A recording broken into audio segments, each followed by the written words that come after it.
1918. Casi 4 años de fieros combates culminaron en un asalto de los alemanes. Los británicos y franceses se enfrentaban a la derrota. Entonces, a mediados de año, los aliados contraatacaron. El equilibrio de fuerzas en las trincheras se rompió de repente. Los cañones callaron. Todos nos quedamos quietos, nos miramos unos a otros, porque de repente nos dimos cuenta de que no teníamos objetivos, no teníamos nada que hacer. Para los aliados fue el año más duro de la guerra. Después de la masacre, queda la esperanza de que esos millones de hombres no hayan muerto en vano. Nos volvimos locos. Abrieron las puertas y todo el mundo bajó a tierra y bailamos por las calles con los heridos y las chicas.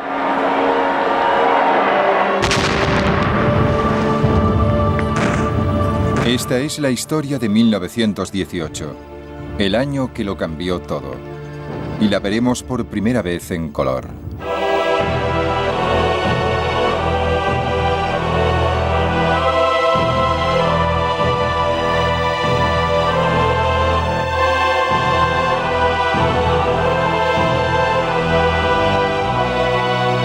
Primera Guerra Mundial en color.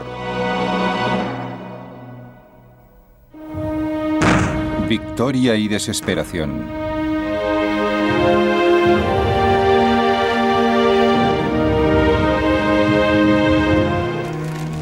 Ya en enero, el presidente de los Estados Unidos, Woodrow Wilson, había propuesto un plan de paz con 14 puntos que fuera honroso para todos los bandos.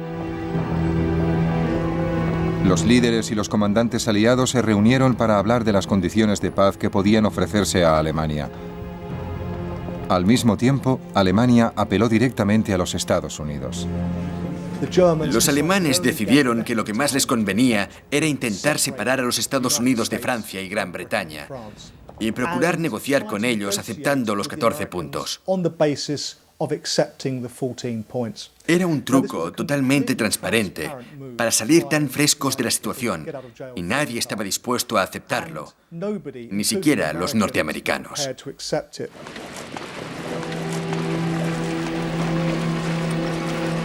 Los británicos y franceses exigían que se incluyera en el Tratado de Paz la abolición de la monarquía alemana. Para los tradicionalistas como Ludendorff, eso era una ofensa. El ejército alemán seguía dispuesto a luchar. Ludendorff había recuperado el valor y la esperanza del Tratado de Paz se rompió. Aunque estaba en sus últimos estertores, la guerra aún no había terminado.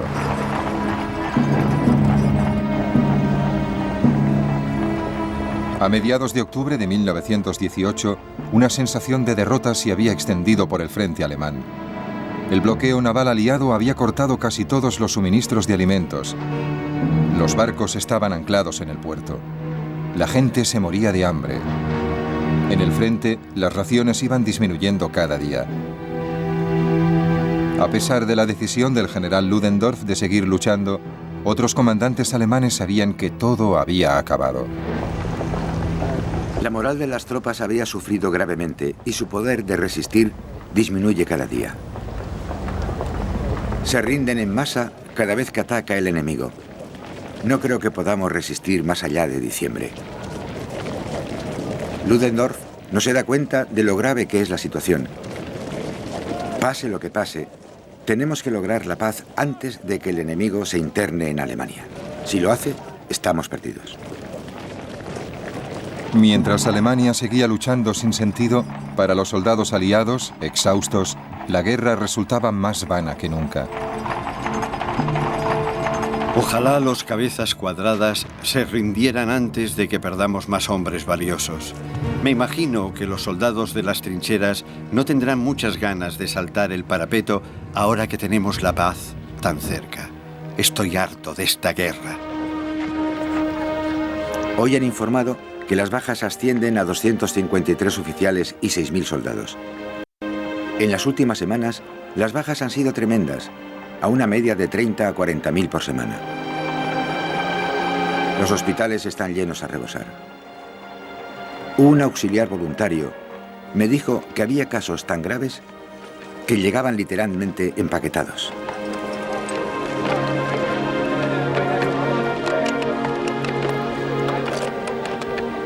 Creo que podemos asegurar que no durará mucho. Los alemanes a los que nos hemos enfrentado no eran ningún peligro, solo pensaban en la paz. Los refugiados franceses y belgas volvían a los pueblos y ciudades que fueron ocupadas por el ejército alemán y arruinadas por la guerra.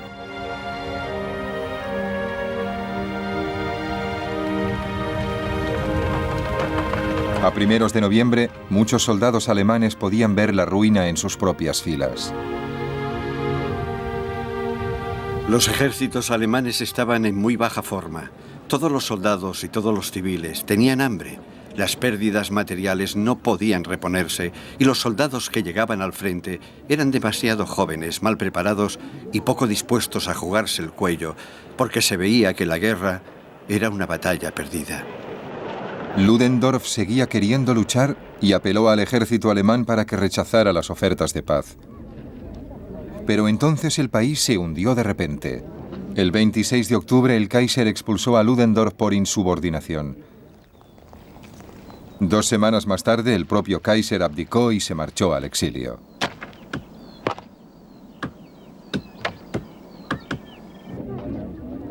Los políticos alemanes que quedaron atrás supieron que tenían que someterse a los términos de los aliados.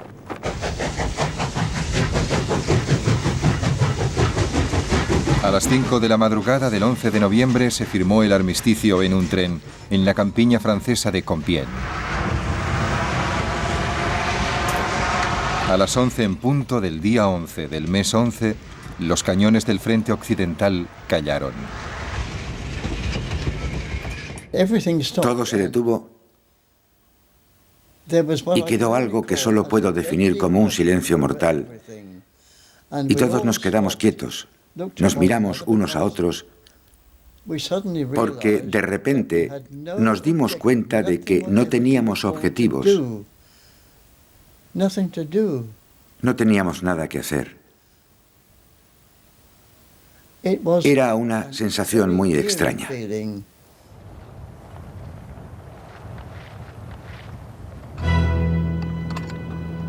Habéis ganado la mayor batalla de la historia y habéis rescatado la causa más sagrada de todas, la libertad del mundo. Tenéis todo el derecho a estar orgullosos, porque habéis coronado vuestros estandartes de gloria inmortal y os habéis ganado la gratitud de la posteridad.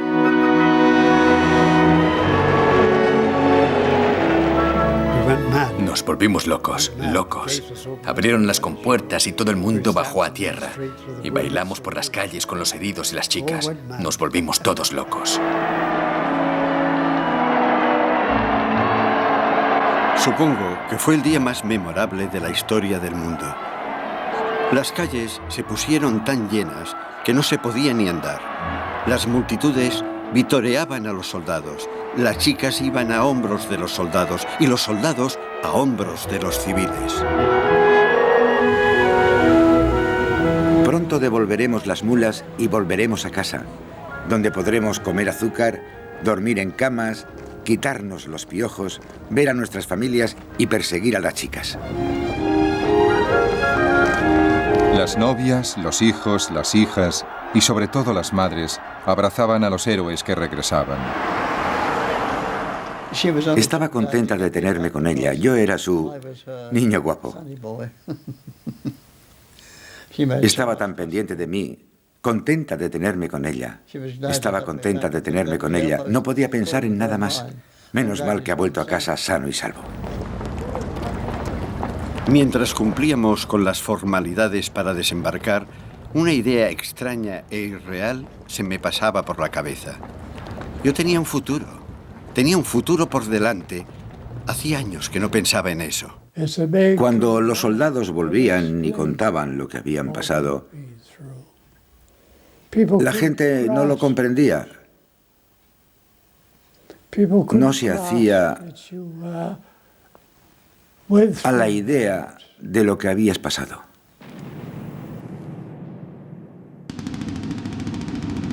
Me alejé del ejército y cuanto más lo pensaba, más me alejaba. ¿Por qué dos civilizaciones tienen que ir y dispararse mutuamente? Es un asesinato. Si existe un Dios, ¿por qué no frenó al Kaiser? ¿Y por qué no frenó a Hitler? ¿Por qué sacrificó todas esas vidas?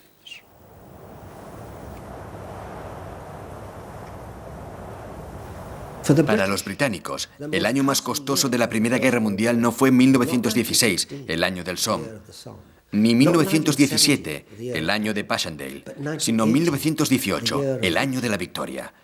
Victoria que llegó después de unas cuantas ofensivas alemanas a primeros de año, pero lo más importante es que en 1918, el año en que se ganó la Primera Guerra Mundial, perdimos más soldados que en toda la Segunda Guerra Mundial.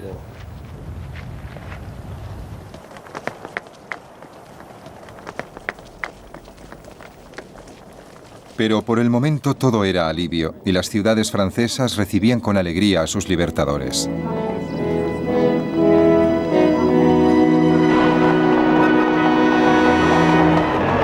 Bélgica, que fue el objetivo del primer gran acto de agresión en 1914, celebró la liberación.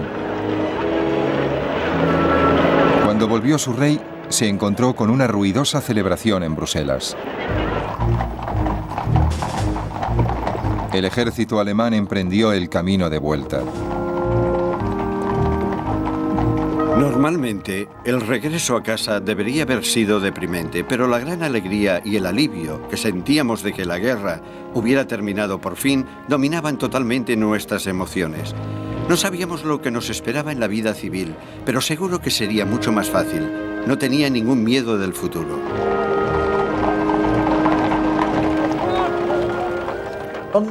En los términos del armisticio, las tropas alemanas que siguieran de uniforme podían marchar de vuelta a Alemania. Y pienso que eso fue un gran error, un error psicológico de los aliados, porque permitía que los alemanes se engañaran pensando que no habían sido derrotados del todo, porque sus tropas volvían por su propio pie y no eran devueltas como a prisioneros. 12 días después de firmar el armisticio, la Armada alemana se rindió oficialmente y entregó sus barcos a los británicos. Los oficiales y los soldados ingleses subieron a cubierta. Apenas nos latía el corazón y nos mordíamos los labios desafiando nuestra vergüenza. No era vergüenza, porque pensábamos con orgullo en todas nuestras victorias y proezas heroicas. Cuando se izó la bandera inglesa, nos volvimos y miramos hacia nuestro propio país. La flota de Alemania zarpó hacia la base británica de Scapa Flow para ponerse bajo control aliado. 9 meses después, en un acto final de desafío, los marinos alemanes hundieron sus propios barcos. Una pequeña luz entre las tinieblas para el derrotado comandante alemán. La historia del pueblo alemán termina de momento con la paz. El futuro se ve muy oscuro y el único destello han sido las acciones de nuestros hombres en Scapa Flow. Se han desvanecido todas las ilusiones. Estamos ante la nada. Vimos los barcos en Scapa Flow. De algunos aún se veía la chimenea y parte de la cubierta superior. Estaban en el fondo, hundidos. No podíamos creerlo.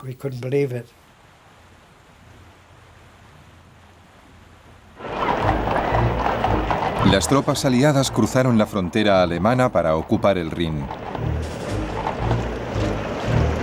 Por fin hemos alcanzado nuestra ambición y la victoria ha quedado demostrada. El Rin alemán, está vigilado por tropas británicas y la bandera británica ondea sobre Colonia. El Kaiser no va a tomar la cena de Navidad en Londres, sino que nosotros la tomaremos en el corazón de Alemania. En enero de 1919, los delegados de las agotadas naciones europeas llegaron a París para una conferencia de paz. No fuimos a París para liquidar la guerra, sino para fundar un nuevo orden en Europa. Preparábamos no solo la paz, sino la paz eterna. Sentíamos como un halo de misión divina. Teníamos que estar atentos, ser formales, puros y ascéticos, porque nos proponíamos lograr cosas grandes, nobles y permanentes. Los primeros ministros británico y francés, David Lloyd George y Georges Clemenceau, y el presidente de los Estados Unidos, Woodrow Wilson, decidirían el futuro de Europa.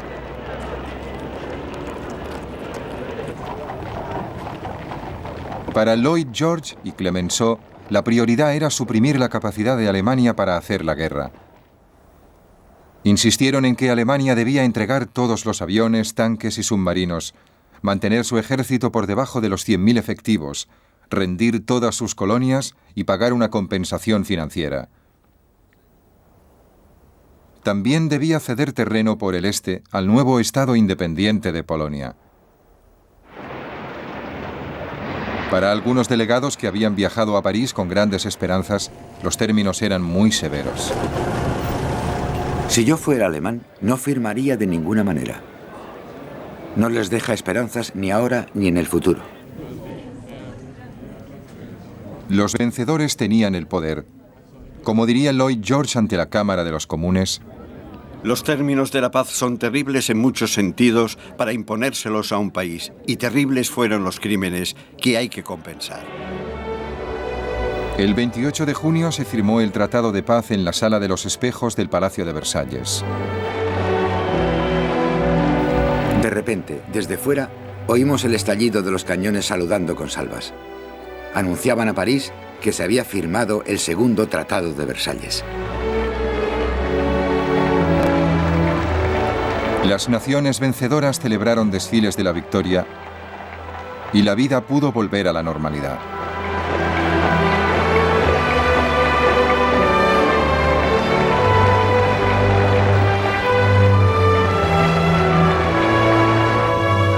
Pero el presidente Wilson tenía una ambición mayor. Un nuevo mundo que la guerra no volviera a destruir. Un mundo con un nuevo organismo internacional que salvaguardara la paz. La Liga de Naciones.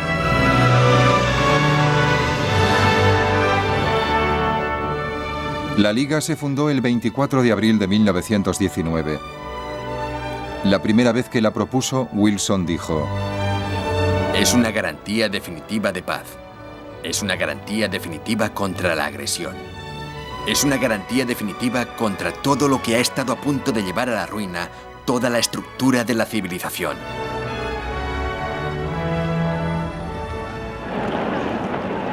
Pero los Estados Unidos se replegarían en el aislacionismo. Las naciones europeas volverían a sus luchas intestinas y las esperanzas de Wilson se convertirían en humo.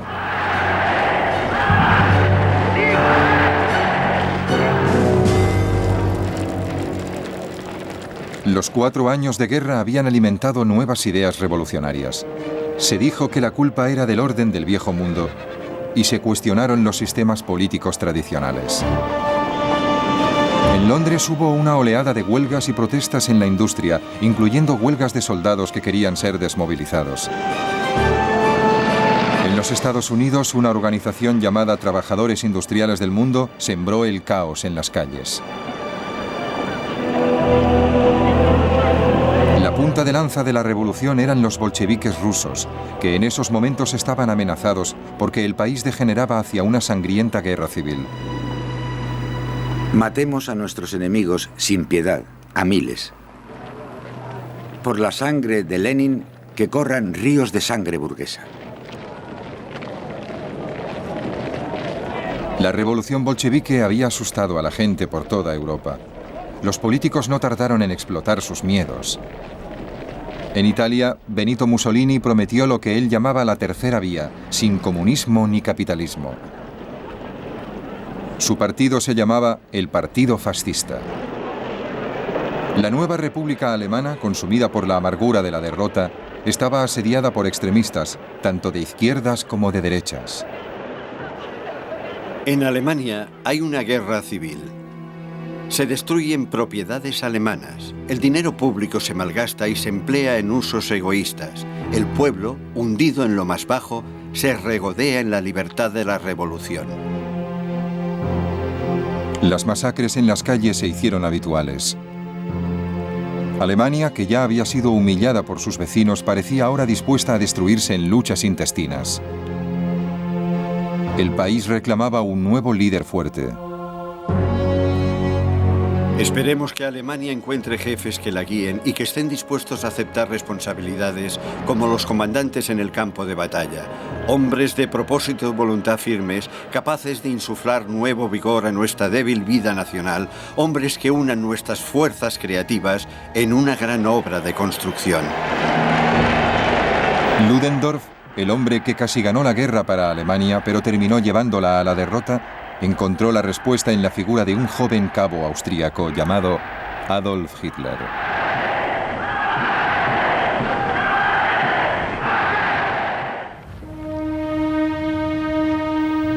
La Primera Guerra Mundial tenía que ser la guerra que acabaría con todas las guerras. En cambio, solo fue el primer acto de un cataclismo europeo que volvería a arder al cabo de solo 20 años. No envejecerán como hemos envejecido nosotros. La edad no les agotará, ni los años les condenarán. Cuando se ponga el sol y cuando salga, les recordaremos. Habremos resistido y habremos sufrido, y muchos hombres habrán sido masacrados. Ahora sus nombres están en la puerta de Menin. Miles de muertos que no tienen tumba conocida. Y muchas veces me pregunto si los sacrificios que hicimos valían la pena. Es decir, ¿nos han condenado los años? Aún hay guerras y aún se habla de guerras. ¿Valió la pena?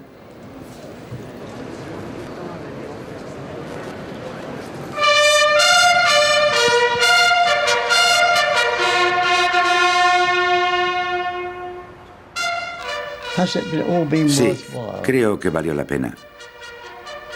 Porque creo que Europa es consciente. Sí, y la mayor parte del mundo se ha dado cuenta de la inutilidad de la guerra. Y yo espero que ese sea el resultado de las dos guerras mundiales. La Primera Guerra Mundial fue trágica, desde luego, pero no fue inútil. En la Primera Guerra Mundial, los aliados consiguieron una gran victoria. Impidieron que sucediera lo peor. Impidieron que una Alemania militarista y autocrática dominara Europa. Impidieron la supresión de la democracia en el continente europeo. La hora 11 del día 11 del mes 11 no ha sido olvidada, ni se olvidará jamás. Pero como la distancia embota el filo de la memoria, las voces finales pertenecen a aquel momento. Esta guerra espantosa que hemos vivido durante 4 años es agua pasada. No habrá más muchachos valientes asesinados por los alemanes o envenenados con gases, ni morirán de epidemia en las trincheras. Se acabaron las largas listas de bajas para que las familias y amigos las lean con el alma en vilo cada mañana. Se acabaron las atrocidades, por tierra y mar. No habrá más barcos de pasajeros torpedeados ni ataques aéreos. Se acabó para siempre. De momento parece increíble. Demasiado bueno para ser cierto.